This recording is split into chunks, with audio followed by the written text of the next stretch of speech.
അസ്സലാമു അലൈക്കും വറഹ്മത്തുള്ളാഹി വബറകാതുഹു. അൽഹംദുലില്ലാഹി റബ്ബിൽ ആലമീൻ വസ്സലാത്തു വസ്സലാമു അലാ അഷ്റഫിൽ മുർസലീൻ വഅലാ ആലിഹി വസ്സഹബിഹി അജ്മഈൻ. മനുഷ്യനും സമൂഹത്തിനും ഉപകാരമുള്ള ഏതെങ്കിലും വരികൾ വിശുദ്ധ ഖുർആനിലുണ്ടോ എന്നൊരു ചോദ്യം. ആരാണിത് ചോദിക്കുന്നത്? ഞാൻ ധാരാളം വായിക്കുന്ന ആളാണെന്നും ചിന്തിക്കുന്ന ആളാണെന്നും നിരന്തരം പറഞ്ഞുകൊണ്ടിരിക്കുന്ന നമ്മുടെ മലയാളത്തിലെ സോഷ്യൽ മാധ്യമങ്ങളിലൊക്കെ വളരെ കൂടുതൽ ആളുകൾ ഫോളോ ചെയ്യുന്ന ഒരു നിരീശ്വര നിർമ്മത ഭൗതികവാദിയുടെ ചോദ്യമാണ്, മനുഷ്യന് ഉപകാരമുള്ള എന്തെങ്കിലുമൊക്കെ വിശുദ്ധ ഖുർആനിലുണ്ടോ എന്ന്. ഈയിടെയായി വളരെ കുറേ കാലമായി നമ്മുടെ കേരളത്തിൽ, നമ്മുടെ നാട്ടിൽ, അല്ലെങ്കിൽ ലോകത്തെ എല്ലായിടങ്ങളിലും മനുഷ്യനെ മൃഗമാണെന്ന് അവതരിപ്പിച്ചു കൊണ്ടിരിക്കുന്ന സമൂഹം വർദ്ധിച്ചുകൊണ്ടിരിക്കുകയാണ്. മനുഷ്യനിൽ മൃഗീയതയുണ്ട് എന്ന കാര്യത്തിൽ തർക്കമില്ല. കാരണം ഒരു ജീവി എന്ന നിലക്ക് കയ്യും കാലും കണ്ണും വികാരമുള്ള, വിശപ്പുള്ള, ദാഹമുള്ള, ലൈംഗിക താല്പര്യമുള്ള ഒരു ജീവിയാണ് മനുഷ്യൻ. അതെല്ലാ ജീവജാലങ്ങൾക്കും ഉള്ളതുപോലെ മനുഷ്യനുമുണ്ട് എന്നതൊരു യാഥാർത്ഥ്യമാണ്. പക്ഷേ അതിൻ്റെ പേരിൽ മനുഷ്യൻ തനി മൃഗമാണെന്ന് സമർത്ഥിച്ചുകൊണ്ട് സർവസ്വതന്ത്രനായി പരിധിയും നിയമവുമില്ലാതെ എല്ലാം അനുഭവിച്ചും ആസ്വദിച്ചും ജീവിക്കുകയാണ് മനുഷ്യൻ്റെ ജീവിതത്തിൻ്റെ ദൗത്യമെന്ന് നിരന്തരം പറയാൻ ശ്രമിക്കുന്ന, അല്ലെങ്കിൽ ആ പറച്ചിലിൽ പുതിയ ജനറേഷനിലെ ചില ആളുകളൊക്കെ പെട്ടുകൊണ്ടിരിക്കുന്ന ഒരു കാലത്ത് ഈ വാദഗതിക്കാരായ ആളുകൾ ഈ ഇടയായി ഒന്ന് പിറകോട്ട് വലിഞ്ഞുകൊണ്ടിരിക്കുകയാണ്. കാരണം ഏകപക്ഷീയമായി ആർക്കും എന്തും വിളിച്ചു പറയാം. പക്ഷേ ബുദ്ധിയുള്ള, അറിവുള്ള, കാഴ്ചപ്പാടുള്ള, മനുഷ്യൻ്റെ പാരമ്പര്യത്തെക്കുറിച്ചും ചരിത്രത്തെക്കുറിച്ചൊക്കെ അവബോധമുള്ള, സയൻസിനെ കുറിച്ച് അറിയുമെന്ന് നടിച്ചുകൊണ്ട് ജീവിക്കുന്നവരെക്കാൾ സയൻസിനെ കുറിച്ച് പോസിറ്റീവായി വിലയിരുത്തുന്ന മതപണ്ഡിതന്മാരുടെ മുന്നിലൊക്കെ സംവാദവേദികളിൽ ഇവരിപ്പോൾ വളരെ വളരെ പരാജയപ്പെടുന്ന കാഴ്ച നമ്മൾ കാണുന്നുണ്ട്. ഞാൻ പറഞ്ഞു വരുന്നത്, ഖുർആനിൽ മനുഷ്യന് ഉപകാരപ്പെടുന്ന ഒരു വരിയുണ്ടോ എന്ന് ചോദിച്ചത് ആരാണ്? മൈത്രാനാണ്. സോഷ്യൽ മാധ്യമങ്ങൾ പലപ്പോഴും വാച്ച് ചെയ്യുന്ന ആളുകൾക്ക് മൈത്രാനെ പരിചയപ്പെടുത്തേണ്ട ആവശ്യമില്ല. കാരണം കുടുംബം, രക്ഷാകർതൃത്വം, മാതൃബന്ധം, അതുപോലെ മനുഷ്യന്റെ ജീവിതത്തിൽ ആർക്കും നിഷേധിക്കാനാവാത്ത ഉത്തരവാദിത്തങ്ങളെക്കുറിച്ചും കൺസെപ്റ്റുമെല്ലാം നിരാകരിച്ചുകൊണ്ട് അതൊന്നും വേണ്ട, അതൊന്നുമില്ല എന്ന് നിരന്തരം, അഥവാ ഏത് തിന്മകളും നന്മകളാണെന്ന് വരുത്തി തീർക്കാനുള്ള, തിന്മ നന്മ എന്ന വിവേചനത്തിന് പ്രസക്തിയില്ലെന്ന് നിരന്തരം പറഞ്ഞുകൊണ്ടിരിക്കുന്ന ഈ ആളുകളെ അംഗീകരിക്കാൻ ബുദ്ധിയുള്ള മനുഷ്യന്മാർക്ക് സാധ്യമല്ല. പക്ഷെ ഈയിടെ ഒരു ഡിബേറ്റിൽ, അല്ലെങ്കിൽ ആളുകൾക്ക് ചോദ്യം ചോദിക്കാനുള്ള ഒരു അവസരം ഒരുക്കിക്കൊണ്ട് ഇദ്ദേഹം സംസാരിച്ചു കൊണ്ടിരിക്കെ ഒരു കൂടുതൽ അറിവില്ലാത്ത, വിവരമില്ലാത്ത ഒരു മനുഷ്യൻ അദ്ദേഹത്തോട് മതത്തെക്കുറിച്ച്, അതിൻ്റെ പ്രാധാന്യത്തെക്കുറിച്ച് ചോദിക്കാൻ ശ്രമിക്കുമ്പോൾ, അദ്ദേഹം എല്ലാ മതങ്ങളെയും നിരാകരിക്കാൻ ശ്രമിക്കുമ്പോൾ, പ്രത്യേകിച്ച് അദ്ദേഹം ചോദിക്കുന്നൊരു ചോദ്യമുണ്ട്, വിശുദ്ധ ഖുർആനിൽ മനുഷ്യന് ഗുണകരമായ വല്ലതും ഉണ്ടോ എന്നൊരു ചോദ്യം. എന്നിട്ട് അദ്ദേഹം എന്താ പറയുന്നതെന്നറിയോ?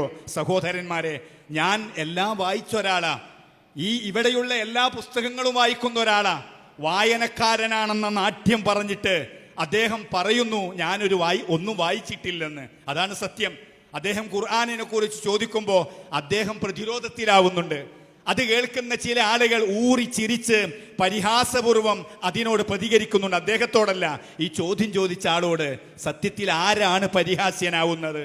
പ്രിയപ്പെട്ട സഹോദരന്മാരെ, ലോകത്ത് വിശുദ്ധ ഖുർആനിനെ ജസ്റ്റ് ഒന്ന് വായിക്കാൻ ശ്രമിച്ച ആർക്കെങ്കിലും പറയാൻ പറ്റുന്ന ഒരു കാര്യമാണോ ഇത്?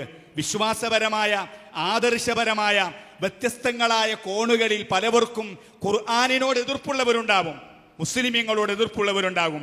പക്ഷേ ഖുർആനിൽ മനുഷ്യന് ഉപകാരപ്രദമായ ഒന്നുമില്ല എന്ന് പറയുമ്പോൾ നമ്മെ സംബന്ധിച്ചിടത്തോളം മനുഷ്യന്, മനുഷ്യവർഗത്തിന്, പ്രകൃതിക്ക്, സമൂഹത്തിന്, ലോകത്തിന് ഗുണകരമായത് മാത്രമേ വിശുദ്ധ ഖുർആൻ പറഞ്ഞിട്ടുള്ളൂ. അദ്ദേഹം ചോദിക്കുന്നുണ്ട്, അയൽവാസികളെ കുറിച്ച് ഖുർആനിൽ വല്ലതും പറയുന്നുണ്ടോ എന്ന്. എന്തൊരു വിഡ്ഢിത്തമാണ് ചോദിക്കുന്നത്. പ്രിയപ്പെട്ട സഹോദരന്മാരെ, വിശുദ്ധ ഖുർആൻ മനുഷ്യന്റെ സമ്പത്ത്, ആരോഗ്യം, സാമൂഹിക വ്യവസ്ഥിതി, അവന്റെ ഭരണം, അധികാരം, അതുപോലെ തന്നെ കുടുംബ ഭദ്രത, സാമ്പത്തികമായ ഭദ്രത, എന്തെല്ലാമുണ്ട് ഒരു മനുഷ്യന് ഭൗതിക ലോകത്ത് ജീവിക്കാൻ ആവശ്യമാകുമ്പോൾ വളരാനും നിലനിൽക്കാനും, അതുപോലെ തന്നെ അത്യാവശ്യമായ എന്തൊക്കെ കാര്യങ്ങളുണ്ടോ അതിനാവശ്യമായ നിർദ്ദേശങ്ങൾ വിശുദ്ധ ഖുർആനിൽ ധാരാളം കാണാം, ഉപദേശങ്ങൾ കാണാം. അപകടകരമായ മനുഷ്യന്റെ സംസ്കാരത്തെക്കുറിച്ച് താക്കീത് കാണാം. ഇങ്ങനെ എണ്ണിയാൽ തീരാത്ത കാര്യങ്ങൾ വിശുദ്ധ ഖുർആൻ വെച്ച് നമുക്ക് പറയാൻ കഴിയും. അള്ളാഹുവിന്റെ വിശുദ്ധ ഖുർആൻ പറയുന്നൊരു വാക്യമുണ്ട്, അഹ്സിൻ കമാ അഹ്സനല്ലാഹു ഇലൈക. നോക്കൂ നിങ്ങൾ, അഹ്സിൻ കമാ അഹ്സനല്ലാഹു ഇലൈക, നിങ്ങൾ നന്മ ചെയ്യണം അള്ളാഹു നന്മ ചെയ്തതുപോലെ. അവിടെ ആർക്ക്, എങ്ങനെ, ഏത് നന്മ എന്നൊന്നും അവിടെ പറയുന്നില്ല. വലിയ അർത്ഥമുണ്ട്, ഞാൻ അതിലേക്കൊന്നും പോകുന്നില്ല. എന്താണ് അതിനർത്ഥം? അള്ളാഹു നന്മ ചെയ്തതുപോലെ നന്മ ചെയ്യണമെന്ന് പറഞ്ഞാൽ അള്ളാഹു ഭൂമിയിൽ ജീവിക്കുന്ന എല്ലാ മനുഷ്യർക്കും നന്മ ചെയ്യുന്നുണ്ട്. അവിടെ പാപികളുണ്ട്, കുടിക്കുന്നവരുണ്ട്, തെറ്റ് ചെയ്യുന്നവരുണ്ട്, അവിടെ എല്ലാ ജാതി മനുഷ്യന്മാരുണ്ട്. അവർക്ക് വെള്ളവും വായുവും ഓക്സിജനും എല്ലാം അള്ളാഹു കൊടുക്കുമ്പോൾ അവിടെ ഒന്നും വിവേചനം അള്ളാഹു കാട്ടാറില്ല. എന്നതുപോലെയാവണം നിങ്ങളും ഞാനും നന്മ ചെയ്യേണ്ടത് എന്ന വിശുദ്ധ ഖുർആനിന്റെ ഈ ഒരൊറ്റ അധ്യാപനം പോലെ സഹോദരന്മാരെ, വിശുദ്ധ ഖുർആനിന്റെ പഠിപ്പിക്കുന്ന ആശയങ്ങളുടെ മഹത്വം മനസ്സിലാക്കാൻ പരിശുദ്ധമായ ഖുർആനിൽ അള്ളാഹു മറ്റൊരിടത്ത് പറയുന്നുണ്ട്, വഫലുൽ ഖൈറ ലഅല്ലകും തുഫ്ലിഹൂൻ, നിങ്ങൾ ഖൈർ ചെയ്യണം, ഏറ്റവും നല്ല കാര്യങ്ങൾ നിങ്ങൾക്ക് വിജയിക്കുവാൻ വേണ്ടി ചെയ്തുകൊണ്ടിരിക്കുക എന്ന് വിശുദ്ധ ഖുർആൻ പറയുന്നത് നമുക്ക് കാണാൻ കഴിയും. നീതിയെക്കുറിച്ച്, കാരുണ്യത്തെക്കുറിച്ച്, പ്രിയപ്പെട്ട സഹോദരന്മാരെ, മനുഷ്യൻ ആവശ്യമായ എന്തൊക്കെയുണ്ട് അതിനെക്കുറിച്ചൊക്കെ ഖുർആൻ സംസാരിക്കുന്നുണ്ട്. വലാ യജ്രിമന്നകും ശനആനു ഖൗമിൻ അലാ അല്ലാ തഅദിലു എന്ന് വിശുദ്ധ ഖുർആൻ പറയുന്നത് കാണാം. ഒരു വിഭാഗത്തോടുള്ള ശത്രുത ഒരിക്കലും നീതി പുലർത്തുന്നതിന് നിങ്ങൾക്ക് തടസ്സമാകാൻ പറ്റില്ല. അതുകൊണ്ട് ഫഅദിലു, നിങ്ങൾ നീതിപരമായി പെരുമാറണം. ഭരണാധികാരികളോട്, അധികാരികളോട്, പൊതു കാര്യങ്ങൾ കൈകാര്യം ചെയ്യുന്നവരോട് വിശുദ്ധ ഖുർആനിന്റെ പ്രഖ്യാപനം നമുക്ക് കാണാൻ കഴിയും. നോക്കൂ സഹോദര, മനുഷ്യരെ പരദൂഷണം പറയരുത്. വലാ യഗ്തബ് ബഅദുകും ബഅദ, ഒരു മനുഷ്യനെയും മനുഷ്യരെ മറ്റുള്ളവരെ പരദൂഷണം പറയരുത്, ഏഷണി പറയരുത്. വലാ യസ്ഖർ ഖൗമുൻ മിൻ ഖൗമിൻ അസാ അൻ യകൂനു ഖൈറൻ മിൻഹും. ഖുർആനിൽ കാണാം, ഒരു പുരുഷന്മാരും മറ്റൊരു പുരുഷരെ പരിഹസിക്കരുത്, സ്ത്രീകൾ പരിഹസിക്കരുത്. പരിഹസിക്കുന്നവരെക്കാളും മഹത്വമുള്ളവരാവാം പരിഹസിക്കപ്പെടുന്നവർ എന്ന് വിശുദ്ധ ഖുർആൻ പറയുന്നുണ്ട്.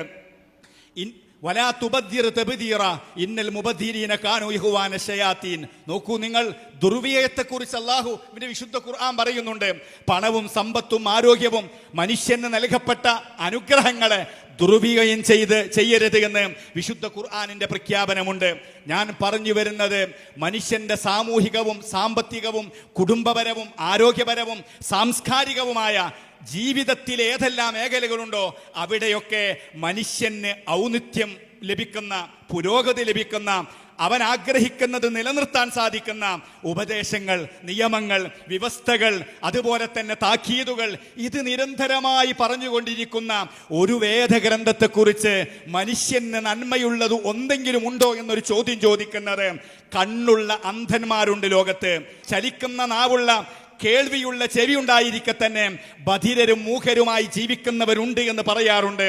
പ്രിയപ്പെട്ട സഹോദരന്മാരെ, ചലിക്കുന്ന അല്ലെങ്കിൽ ചിന്താശേഷിയുള്ള ഹൃദയങ്ങൾ ഉണ്ടെന്ന് അവകാശപ്പെടുന്ന പലവരും മന്ധന്മാര് എന്ന് പറയുന്നുണ്ട് വിശുദ്ധ ഖുർആൻ. വിശുദ്ധ ഖുർആന് മാത്രമല്ല, നമ്മളൊക്കെ അങ്ങനെ ചിലപ്പോൾ ആലങ്കാരികമായി പറയാറുണ്ടെങ്കിൽ ഇതൊന്നും ആലങ്കാരികമല്ല.